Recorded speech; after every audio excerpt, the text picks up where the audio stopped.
All set? Okay. All right, we're going to get started with the Town of Branford Board of Finance for July 28th, 2025. And first on the agenda is to approve the minutes of the May 19th, 2025 meeting. I'll move it, Joe. I'll second. Moved and seconded. Discussion? All in favor? Aye. And I might note that Pamela DeLeese, Board Member Pam DeLeese is on the phone. She's in transit, traveling today, so she's participating through the phone. Number 2 is citizens' communications. Do we have anyone from the audience that would like to address the board with regards to the agenda items? Okay, with no takers, I do have a letter from the fire chief, and I'll read it under communications, dated July 23rd, 2025, to the members of the Board of Finance, RTM, and Board of Selectmen, Town of Branford. Dear honorable members, on behalf of the Branford Fire Department and the Branford Board of Fire Commissioners, I extend our sincere thanks for your support of the first phase of our staffing and deployment plan, specifically the full-time staffing of Indian Neck Fire Station 9. Your investment in public safety is already making a measurable difference for the residents of Branford. Since 24/7 career staffing began at Station 9 in December, I assume December of 2024, our responders have answered over 1,000 calls from Indian Neck and Pine Orchard districts, significantly improving our ability to reach emergencies quickly. Most notably, our data shows that medical response times have improved by nearly 3 minutes and fire response times by over 6 minutes on average. These improvements are more than statistics, they're saving lives and protecting property. From containing a residential fire to a single unit within 4 minutes of arrival, just days after staffing began, to the recent successful resuscitation of a drowning victim, the presence of Station 9 has already made an immediate and measurable difference in community outcomes. These positive results affirm the goal outlined in our staffing and facilities plan, which is developed and addresses the long-standing decline in volunteer response, rising call volume, and unequal service delivery across Branford. The Branford Fire Department warmly welcomes you to join us at the Indian Neck Station 9 for our open house August 9th, 2025 from 8 o'clock to 1 o'clock p.m. Thank you again for your commitment to public safety and to the residents we serve. Respectfully, Thomas Mahoney, Jr., Fire Chief. Okay, goes in the record. Item number 3 is to hear a presentation from Focus Partners regarding the performance of the Town of Branford Police Pension Fund plan for the quarter ended March 31st, 2025, and if necessary, rebalance the portfolio. Items 4, 5, and 6 will address similar items for OPEB, the other post-employment benefits, the volunteer fire incentive plan, and the coastal resiliency fund. Welcome, Michael. Good evening. Thank you all, and thank you to the Board of Finance for accommodating my schedule and seeing me a month early this quarter. It was quite an interesting start to the year, and no shortage of news and no shortage of noise as well. It's pretty amazing when you think back at it. We had continued unrest in the Middle East. We, of course, had a U.S. attack on Iran. We had the tariff announcements, which led to some tremendous volatility, both to the downside and then following to the upside. But through all of it, we've seen really tremendous resilience from the economy and the consumer. Economic growth has been reasonably strong, as have corporate earnings, and consumer spending has remained strong as well. So despite a fair amount of negative headlines, the market has really been resilient, and it's really a good reminder that although news drives things in the very short run, and headlines are you'll make for interesting conversation, but the market really tends to follow the fundamentals over the long run. And so, bigger picture, We have seen some relative weakness in the U.S. dollar. Actually, the weakest start to the year going back almost 20 years. We saw about an 11% decline in the U.S. dollar. As we've said often in the past, very often these things are a bit exaggerated, and to paraphrase Mark Twain, the demise of the dollar is greatly exaggerated. We have seen these sort of swings before. Remember back to around the turn of the century, it was headlines that a lot of athletes and supermodels and actors and what have you were demanding to be paid in euros. And then we had about 20 years of a very strong dollar, and so we've seen a little bit of weakness, but that tends to be short-lived. The economy, as I mentioned, continues to move reasonably well, and employment remains low. One area of caution is that we are seeing it's taking longer for people who are unemployed to find jobs. That's particularly true in kind of the traditional white-collar jobs, as many of the companies that hired very, very aggressively, especially during COVID, are starting to lay folks off, and there is a bit of a glut in certain areas of the market. All of this comes full circle to the concept of structural versus cyclical. And that is weakness structural or cyclical? And we feel what we're seeing now is really more cyclical. Where the risk is that we could potentially see some structural weakness is around something that, of course, always gets a lot of news, and more so recently, but that's the federal deficit and the debt to a lesser extent. And a lot of that will depend on the flavor, if you will, that artificial intelligence takes. Will artificial intelligence become what's called a general purpose technology, something akin to the electric light bulb, which really had just a transformational effect on all of society, or will it be more along the lines of something like social media? Something that everyone uses and is pretty neat, but at the end of the day has fairly limited economic impact. And if ultimately artificial intelligence really is transformational, then we can see that our debt and our deficit in particular are more likely to be cyclical, not unlike what we saw during periods of war, for instance, at the end of World War II, when we had very high debt and deficits. Or alternatively, is our demographics and the debt and deficit going to dominate, if you will, in which case that can potentially lead to longer periods of slower growth and higher interest rates and the like. So, big picture, overall things are look reasonably good right now, and again, the lesson here is really try to take a step back from the headlines with your investment decisions, because the headlines become noise in relatively short order. But the bigger picture that we're looking at and will likely be looking at for the next several years is ultimately, does artificial intelligence live up to its promise, and does it provide for increased productivity, and therefore provide a means for the economy to grow and to accelerate growth in the absence of significant growth in population.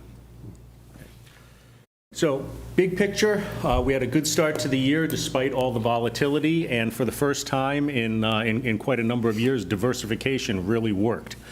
We saw, you'll see when we get into the performance report, all asset classes were positive for the first half of the year, despite some tremendous amount of volatility, especially at the beginning of April.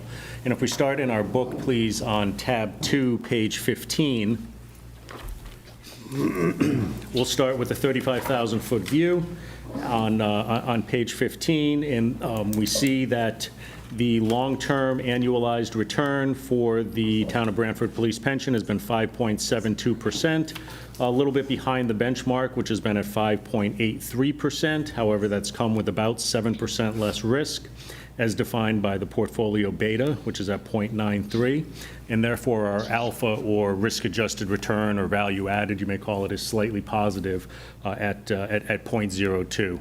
It's worth repeating, we don't expect the alphas to be particularly large, both at the at the plan level as well as at the individual investment manager level, for the simple reason that that the vast majority of the pension plans are invested in index funds, with the exception of fixed income. So therefore, we don't see and don't expect to see a lot of alpha, but the fact that we have seen some is a good indicator, along with less volatility, is a good indicator that the relatively methodical rebalancing and deployment of contributions has borne some fruit for the pension plan. Big picture, we were up for the second quarter 3.4%, and year to date we're up just over 5%. For the trailing 1 year, the return at 8.1%, and at 8.61 for the trailing 3 years, and then we dipped down a little bit to 6.94 for the trailing 5 years, and then 5.25 for the trailing 10 years. In dollars and cents, at the bottom of page 15, all the way to the right, you can see the beginning value of the pension on April 1st, 2003 was $8.3 million. Since that time, net contributions or net cash flow has been positive. In other words, more has come in contributions than have been paid out in benefits, to the tune of just under $4.4 million. And then earnings have been just over $25 million, bringing us to an ending value of $37,780,000 as of the end of the quarter. You all have in front of you updated rebalancing spreadsheets, and you can see, actually, if you turn beyond the rebalancing spreadsheet just to the next page where it says contributions and withdrawals, which actually is on the back side of that rebalancing, you'll see contributions since the end of June have been at $1.575 million.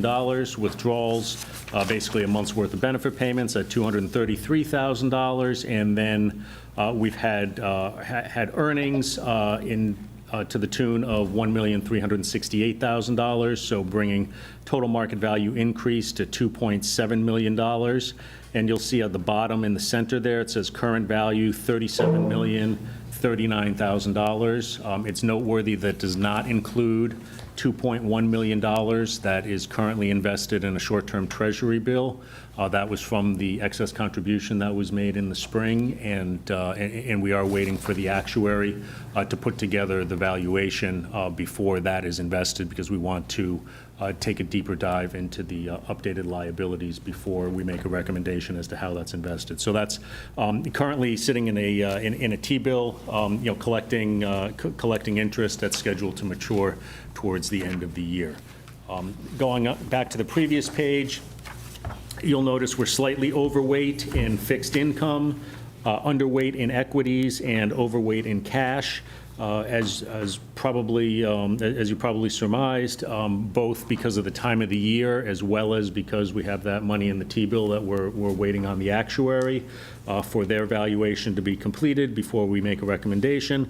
So we are overweight in cash, but when we put together cash and fixed income, we are slightly overweight, but we're comfortable with that. We typically at this time of year keep extra cash on hand to meet the next number of months of benefit payments, since the contributions come in July, and then of course we have that $2.1 million in the T-bill. So long story short, no recommendation to rebalance the police pension this evening. Thanks, Mike. Questions on the police pension? Okay, move on. So moving on to the OPEB, which is in tab 3. And if you'd like to please turn to page 35, we'll see a similar trajectory to that of the police pension, although the OPEB more recently has embraced more fixed income with the large contribution that was made a couple of years ago, so the OPEB is now overfunded. But you can see, going back to inception of 7/1 of 2011, annualized return at 5.23%, again, just slightly behind the benchmark, which was at 5.4%. That's come with about 12% less volatility, as indicated with the beta of 0.88. And that... You want 35 or 33? Oh, I'm sorry, 33, my mistake. 33, yeah, Yep, okay. my mistake. Page 33. Yeah. So the beta was at 0.88, and then our alpha or value added or risk adjusted return, again, slightly positive at 0.04. Since 7/1 of 11, we had a starting value of $4 million in the OPEB, aggressive contributions and minimal withdrawals, so $22.86 million in net positive cash flows and $14 million in earnings, brings us to just under $41 million for the OPEB as of the end of June. And looking at the rebalancing spreadsheet for the OPEB, and again, if you flip to the back page of that, we see the contributions and withdrawals. No contributions, about $138,000 in withdrawals for July benefits, and then a slight decrease in the market value owing to the fact that the OPEB is heavily invested in bonds, and we saw bond yields increase slightly since the end of the quarter. So that was about $250,000 in total decline, about 138 from withdrawals and 113 from the market, and so ending value for the OPEB trust is at $40,661,000 as of Friday's close. On the previous slide, similar to the pension, because the OPEB was rebalanced fairly recently, we're very close to our benchmark at 67.5% bonds versus a target of 68%, and 32.5% equities versus a target of 32%. So again, no recommendation to rebalance the OPEB this evening. Just one other point I'd like to make real quickly.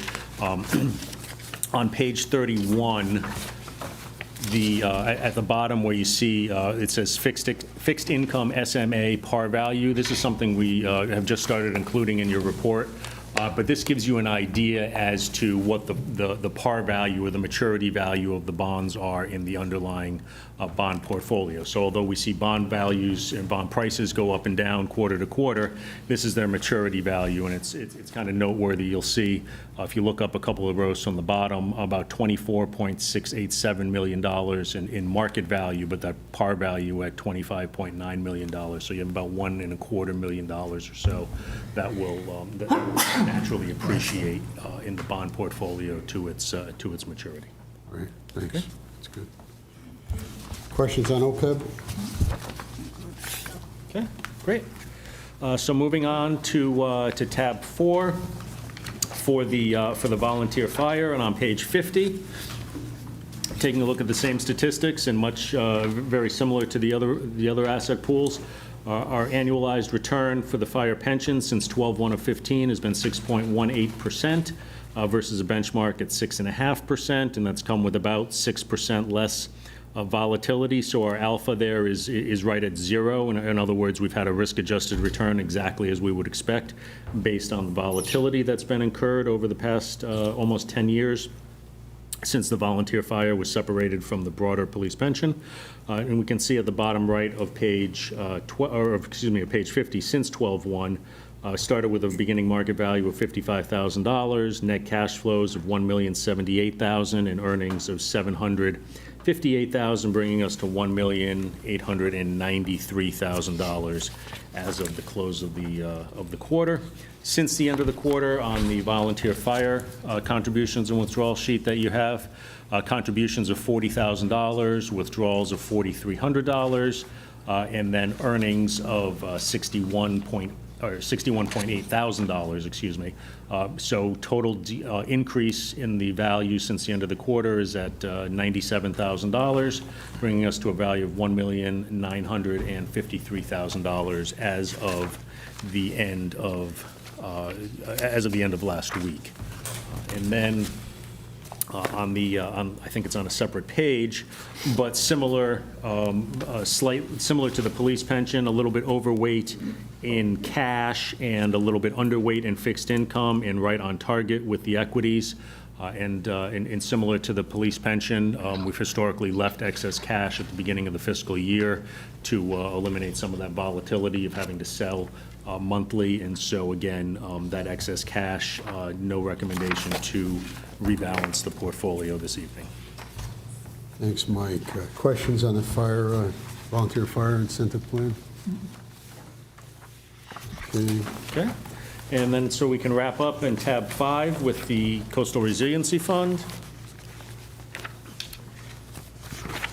And starting on page 63, much shorter history. This was first funded at the end of 2021, so we're coming up on 4 years.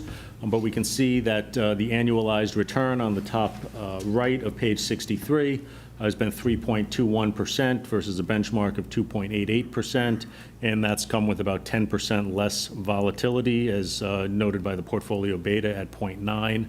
So we have that positive alpha, or risk-adjusted return, at 0.05. This portfolio, just to remind the Board of Finance, is kind of heavily limited by statute as to how it can be invested. So it's much heavier in fixed income than the pensions, more similar to like the OPEB, for instance, although the OPEB is invested that way not because of statute, but because of the conservative nature and the high funding level of the OPEB. In dollars and cents, back to 10/1 of '21, initially deposited $1.925 million, and then additional cash flow of $1.574 million, and earnings of $381,000, bringing us to $3,880,000 as of the end of June. And since then, we've had contributions of approximately $225,000, just a little bit of earnings, $5,000, and so value has increased by $229,000, and the current value of the CRF is $4,110,000. Okay. And similarly, we're a little bit underweight in fixed income. That's just because of the relative performance of equities since the end of the quarter, but we're well within our policy parameters, and no recommendation to rebalance the CRF this evening. Thanks, Mike. Questions on the Coastal Resiliency Fund investments? All right, Okay. Michael, thank you very much. Thank you. Have a good one. Enjoy the rest of the summer. And soon See you all. Take care.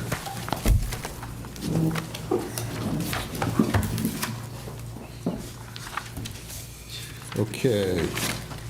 Next up is item number 7, which is pursuant to section 42-1 of the Code of the Town of Branford on the wastewater superintendent requests a Board of Finance review and favorable opinion for a bid waiver on 3-year agreement with Cernago Technologies for sludge hauling for the period 7/1/2025 to 6/30/2028. Welcome. Good evening. Synagro, we've been using Synagro for about 25 years. There's only about 3 companies. There's Stone, and there's 2 companies out of New Jersey that haul our biosolids. So they work out of New Haven, Synagro. So they had an increase due to the issue with PFAS. They're not billing any more incinerators, so we only have a few that would haul for us. So they had the increase across the board. So I made calls to Stone. They're out of Naugatuck, and they had a 35-40% increase with their cost because of the you'd have to haul to us Naugatuck from Branford, and we get 3 loads a day, 5 days a week, 52 weeks a year. Sometimes we get 4 tanker trucks a day, 6,200 gallons a tanker truck. Right. So this time of year, we average about 3 to 4. In the winter, it slows down. So they had the increase across the board with everyone. And this was the lowest price that I can find. And they've been pretty good with us the last 25 years with their service. So it's a 35% increase? Total 35. I left a little room because sometimes we have a holding tank I have to take down where I'm going to need a bunch of tanker trucks, so I added that in for cost for next year. Okay. I'm going to be, I have to do some maintenance work on one of the holding tanks, so I added that in there for that cost.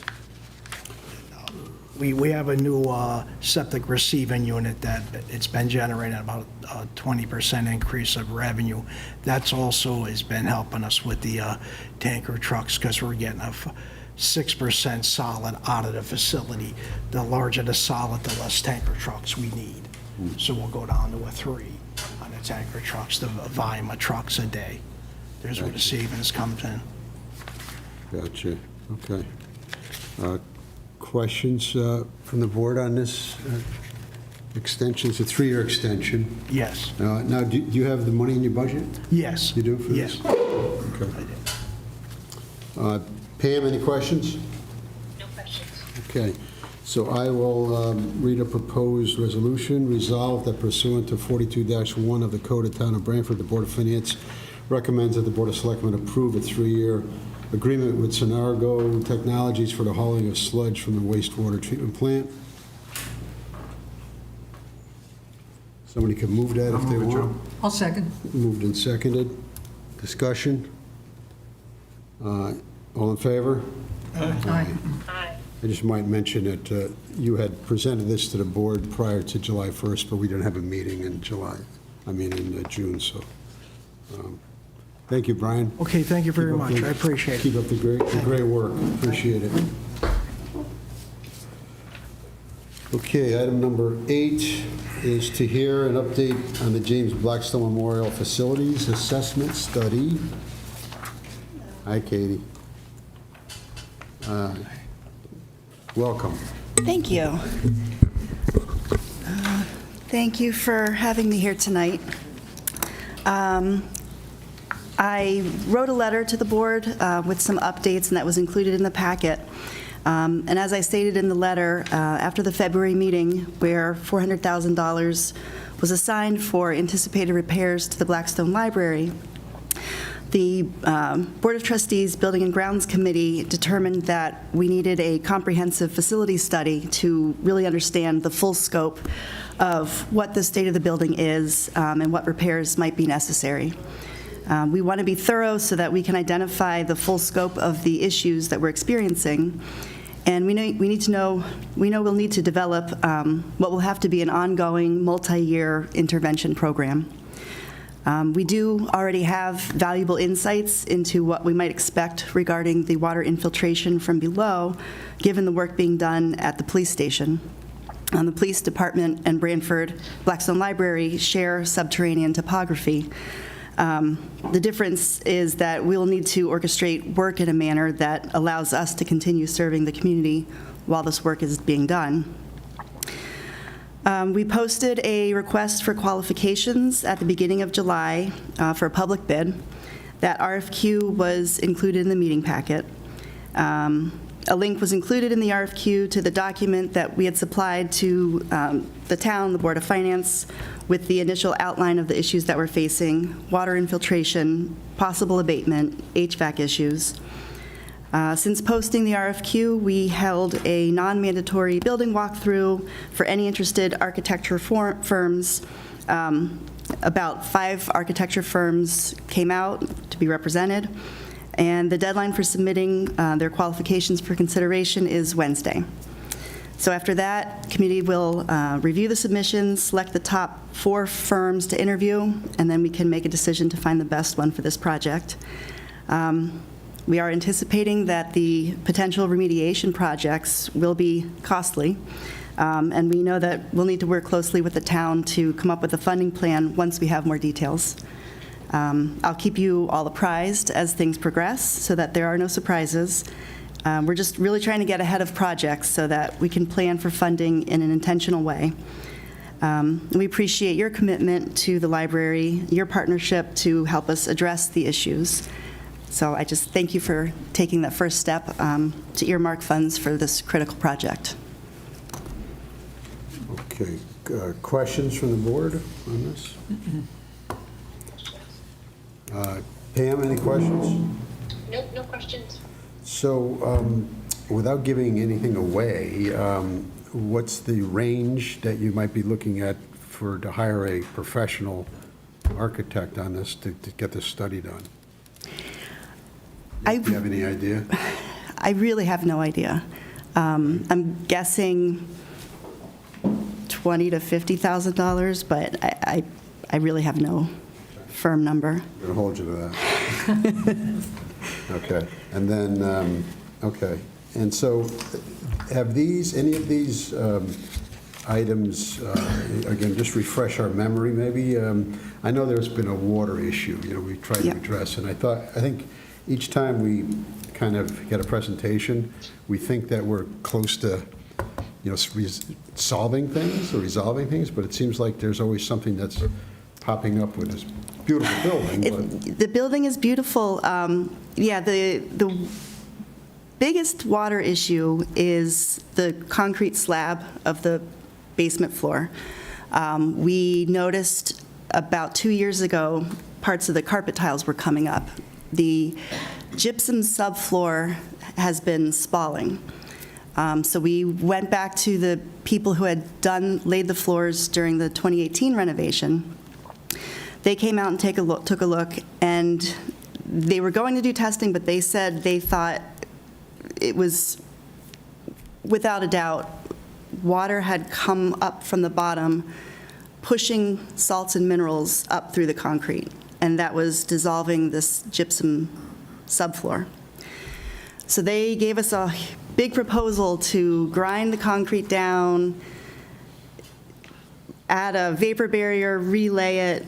It would result in the floor being a half-inch taller than it is now, and things would have to be recut. So when we got that proposal, that's when we decided we need to take a step back and really take a more holistic approach to the building as a whole.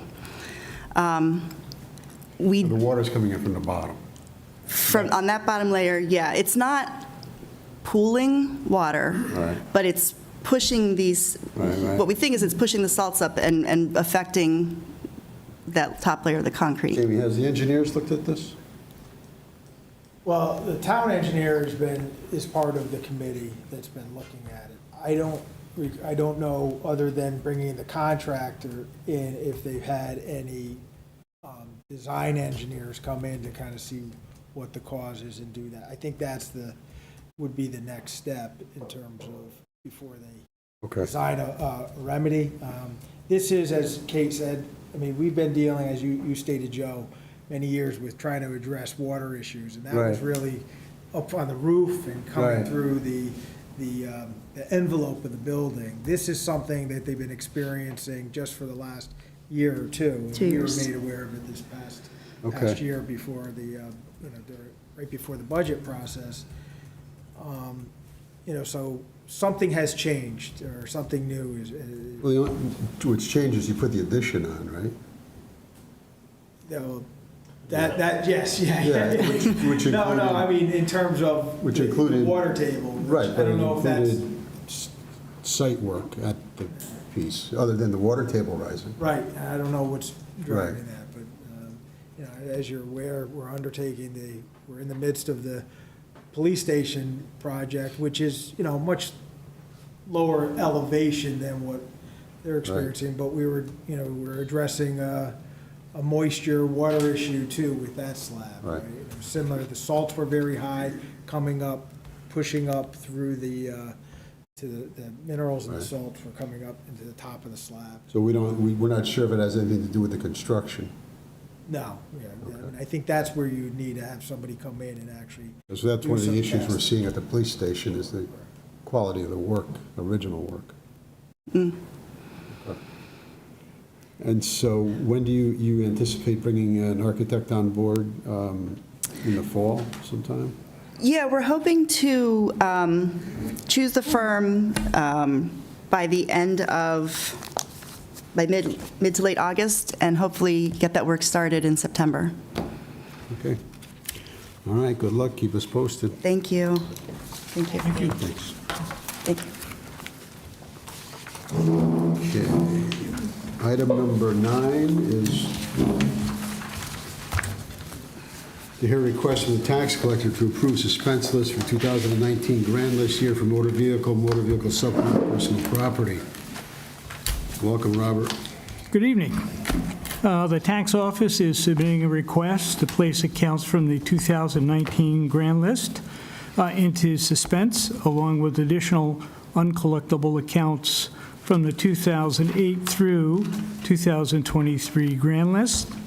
The total amount being requested for transfer is $131,360.68, covering 695 accounts. The makeup of the accounts are deceased, out of business, bankruptcy, and uncollectible.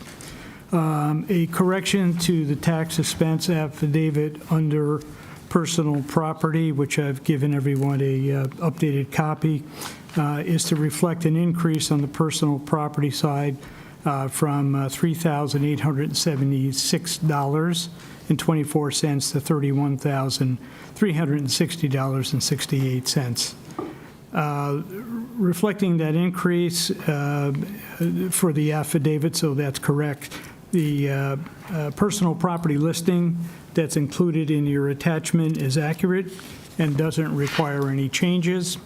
The breakout is for motor vehicle and motor vehicle supplemental, $98,183.25 for 591 units.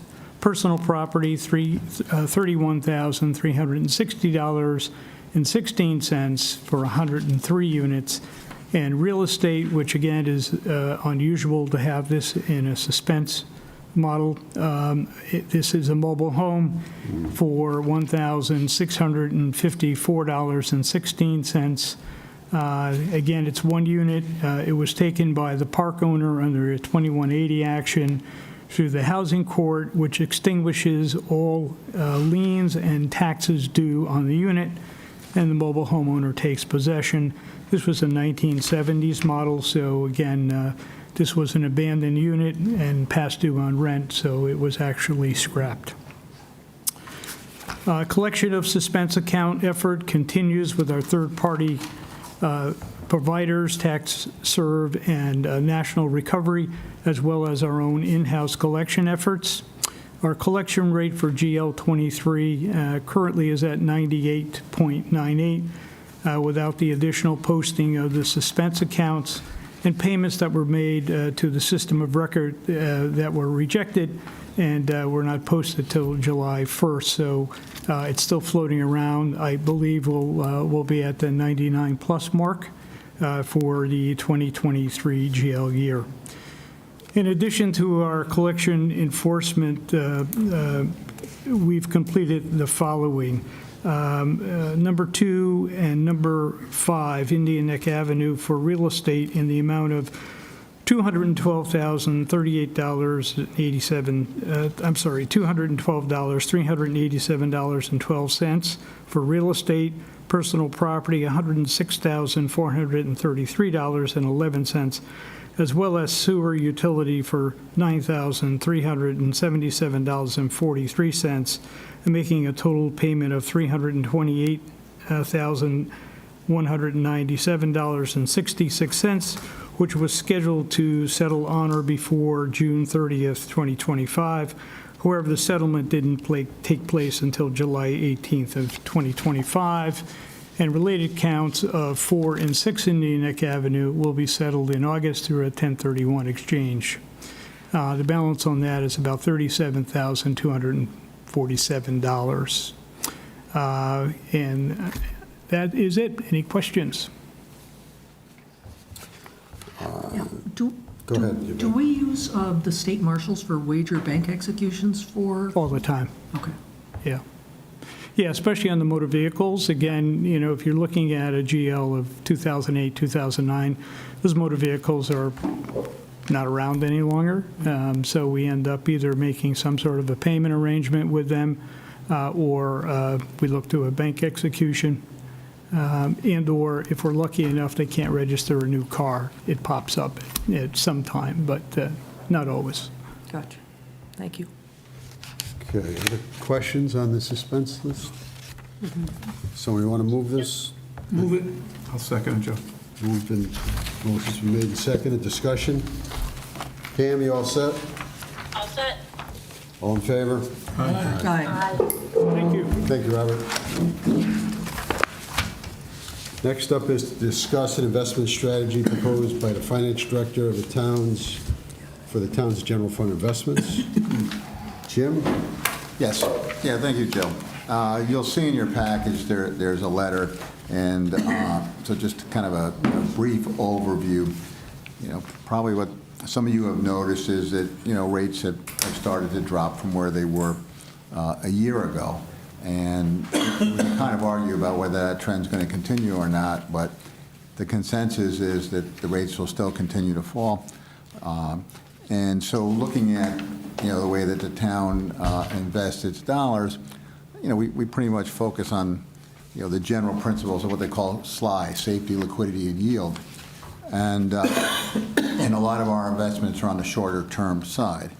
Now, our investment policy is geared that way. So the overall portfolio can't have a weighted maturity of more than a year, but each individual investment could be more than 5 years.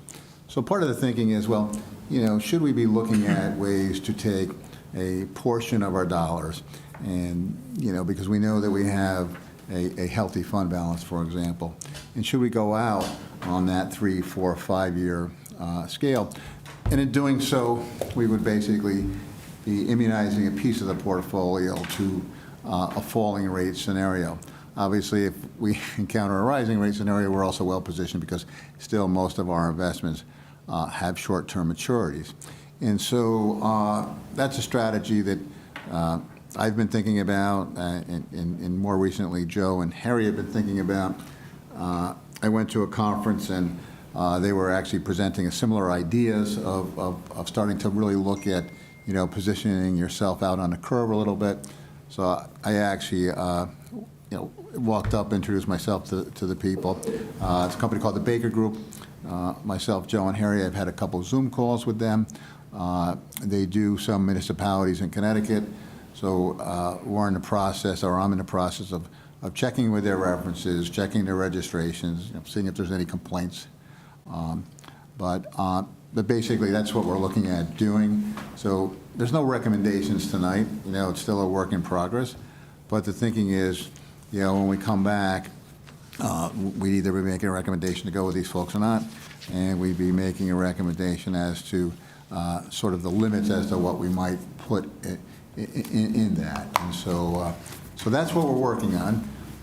We didn't want to spring this upon everybody all at once at a meeting, so it's really to report to the public and the other board members, that this is a work in progress, and we hope to have something probably at the August meeting. Thanks, Jim. Harry, any thoughts? No, I think we're considering it, considering the amount we want to invest in the fund, and I think it's going to be a smaller portion to get started, to try to alleviate as much risk as possible, because all investments are a risk.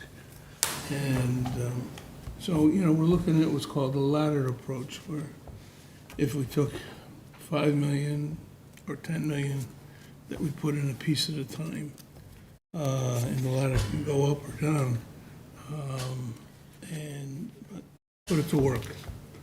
And depending how that goes, it'll have to be under constant review, at least by the Board of Finance, and Jim, until he leaves, then his successor would have to make sure we're watching this, because it's simply put the taxpayers' money. So. Well, the concept, yeah, and there's be more to come on this, but again, we'd be looking at Treasury, so we were looking at minimizing any type of risk that might be forthcoming. So more to come on this. Thanks, Harry. Thanks, Jim. Okay, and we'll move on to item number 11, which is pursuant to 42-1 of the Code of the Town of Branford. First Selectman requests the Board of Finance review and favorably opine on a proposed lease agreement for 30 East Industrial Road to house the Department of Public Works. Jamie? All right, thank you, Joe. So, as the board is aware, for past number of years, since the building of fire headquarters, Department of Public Works was operating out of a lease space on Route 139. We were having discussions, our lease was ended this June 30th, 2025. We were in discussions with the current owner or management company regarding a lease extension. However, they informed us this spring that they elected to move forward with the current tenant who occupies the lion's share of the building. The building's about 180,000 square feet. We occupy a little over 20,000 square feet of that, and there's another tenant that has the rest of it. They had a need to expand. They were going to obviously meet the needs of the other tenant, and informed us that they would not be seeking to renew our lease. That left us in a situation to two things, what is going to be the transition plan for the department, but also we need to look at, what is going to be the permanent location for the Department of Public Works. Myself, Gary Zielinski, the director, and others with the highway supervisor, as well as engaged the engineering department. We evaluated a number of sites and buildings to accommodate the temporary transition. Really, the priority was we do a lot of our own mechanic work on our vehicle. We keep not only the DPW fleet going, but town fleet and most importantly, probably the police department fleet. The mechanics work on that. Out of the current facility, we needed a smooth transition somewhere where that activity can still take place. And then, secondly, the other priority was really a building that would be able to accommodate keeping the majority of the fleet, the trucks, undercover, especially for the times of inclement weather, so they can get out there and respond in a timely fashion. We feel, based on all the buildings that we looked at, that 30 East Industrial Road best met the needs in those priorities. Or there's things that are going to be lacking and not there, of course. That was the struggle with every site. But this is not meant to be a long-term. And I actually am approaching this so the town doesn't find themselves in this same situation again, where they feel very comfortable. I gave a lot of credit, and I will continue to do so, and I express this to our current crew down there at the Public Works. They made that facility work. A lot of what they do is clearly out around town. It's not within the facility, and I think the town has supported the department large by ensuring that they have the equipment, the trucks, and to do that. And they made it work. And in doing that, we've and the lease arrangement for the time, it was a very favorable arrangement for the town. I mean, you saw that. But we know that we became vulnerable now, right, falling in this situation. So this building is meant to be a transition building. That's why it's a 2-year lease. I talked to the owner. He was very accommodating. He's like, most places are looking for a 5-year with an option. He said, you want to let's do a 2-year. He understands that this is meant to be a temporary. There is language if we need to extend it beyond that. But this is truly meant, I felt the 2-year period is an adequate time for the town to kind of come up with a plan of what the long-term or permanent home of Public Works is. And it's important to note that we have, as we're going through this and evaluating sites and buildings, we are, have an eye towards and expect, hopefully in the next, meeting or coming months to come forward to this board with a long-term plan as well. But we recognize that's going to take some time to implement. So tonight I ask, for your review of this arrangement.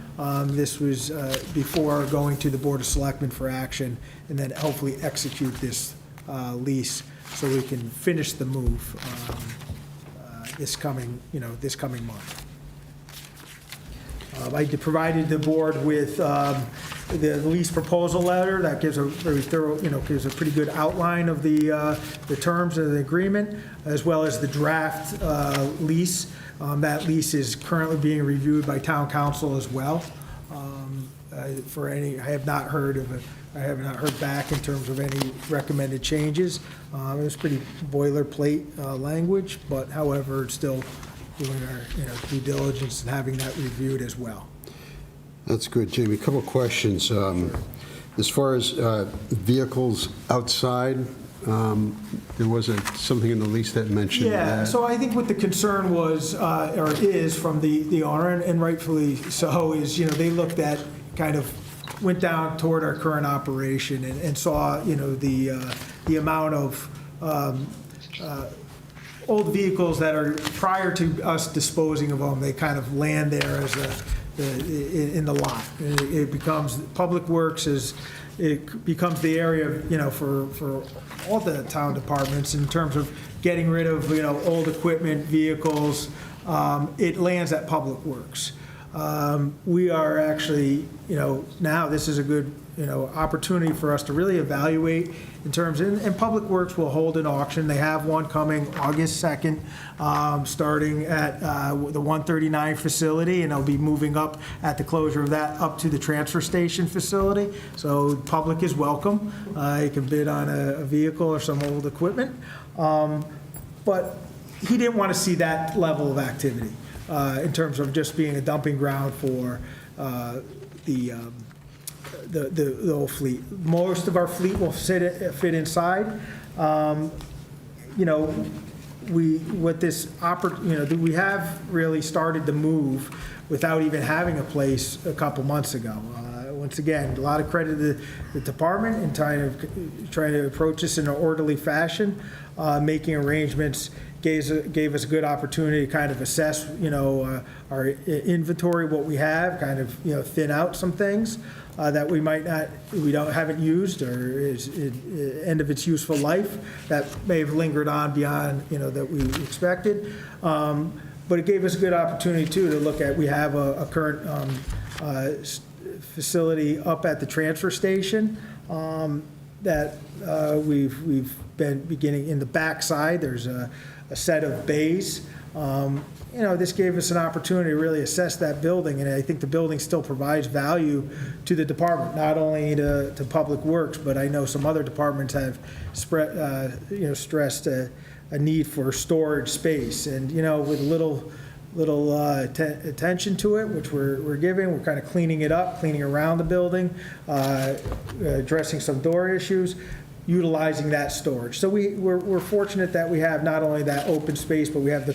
the covered garages up at the transfer station that will be able to be of use for us.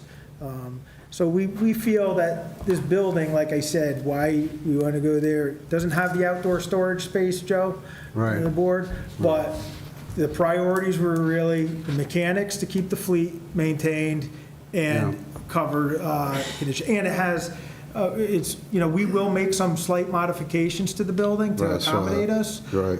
That's really limited to looking at some of the ventilation and the garage door openings. There's a number of garage doors, but we want to widen a couple of them to accommodate some of our pieces of equipment. But the office space is built out. There's adequate office space, bathrooms, locker rooms, conference room, break room.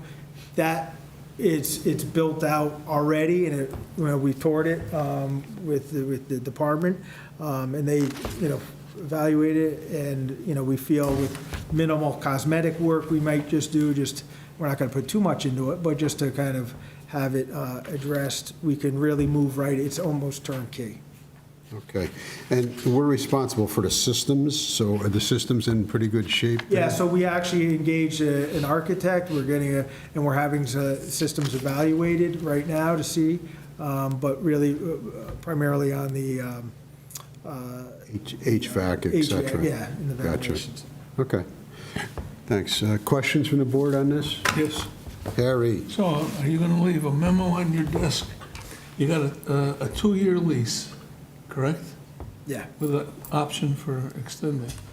So you must have some idea, I'm not asking you where, but of where you would come in with a plan to build a facility. I will be working with the next administration to kind of bring them up to speed on what we've done so far.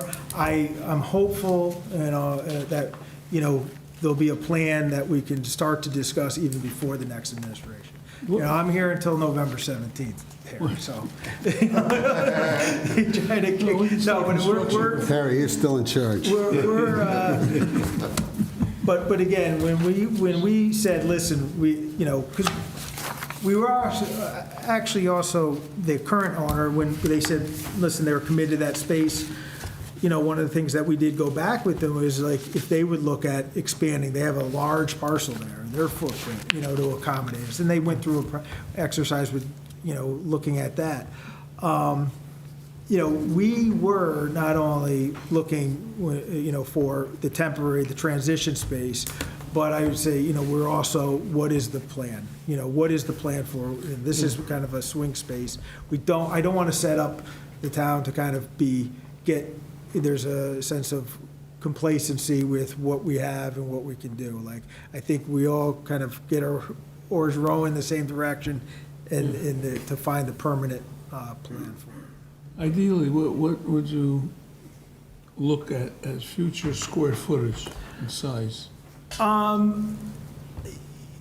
Well, for the Department of Public Works, like I said, it really depends, I'd say a minimum of the 25,000, but, we'd look to go larger, more than that, let's just say even 25 to 40. I'm just putting a number out there. Those were numbers that the operations have been evaluated before.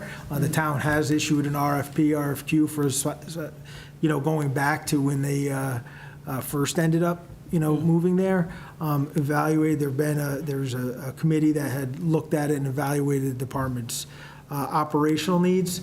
I think, it's probably in that ballpark, but I think we also have to kind of take assessment of, what are some of the other needs that the town has, and there's some other, and that's one of the things where I think we're approaching this a little bit differently than maybe the town has in the past, because some of the things that I've heard, I mentioned about the storage, right? That there's a firehouse plan into our, a staffing plan, and part of that they had facilities, but I don't know if what's been touched upon, what I've heard from the chief, and I think he would support if he was here, is that they also have to look at, you go down to the headquarters, they're pretty full in terms of what they have for equipment and apparatus and what's required. PD, same thing. They have the emergency response van they bring in. They have some equipment that, all these things need to be housed, and they are housed, but it's creating a further, pressure on our space needs, So, I think about what are some of the other departments' needs as well, and I think this is an opportunity to consider those, right? Thank you. Okay, thanks for the update. And any other questions on this? If not, I'll read a proposed. I'll move it, John. Okay, I'm going to read, first I'll read more formally, resolved that the Board of, pursuant to 42-1 of the Code of the Town of Branford, the Board of Finance recommends that the Board of Selectmen approve a 24-month lease agreement, including renewal options for 30 to 36 East Industrial Road to rent a building and site for the town's public works operation, building also known as Building 30. You're going to move that, Jeff? I'll move it, yes. Moved? I'll second. Moved and seconded by Yvette. Discussion? All in favor? Aye. Okay, thanks, Pam. I'd just like to thank Gary Zielinski and the crew and everybody that's worked on this for the progress that you've made to find that solution. Thanks, Gary.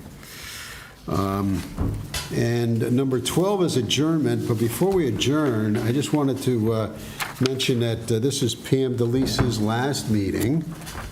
Sad to say, sad to report. She's on the phone here. And Pam, thank you so much for your participation and insight and expertise and everything you brought to the board. Much appreciated. Thank you. Sure, I'm speaking for all the board members and others that have come into contact with you. So thanks a lot and best of luck. Thank you very much. I appreciate it, and I want to extend my sincere thanks to the First Selectman and the Board of Selectmen for the privilege of sitting on the board and for everyone's support, Jim's help getting me up to speed and so forth. So thank you. It's been a great experience for me. Great. Okay, with no other business to come before the board, I'll entertain a motion to adjourn. So moved. I'll second it. Motion been made and seconded. All in favor? Aye. Aye. Thank you. Take care, Pam. Take care. This program was brought to you in part through the support of the Town of Branford. Watch town meetings and other videos on demand at BranfordTV.org.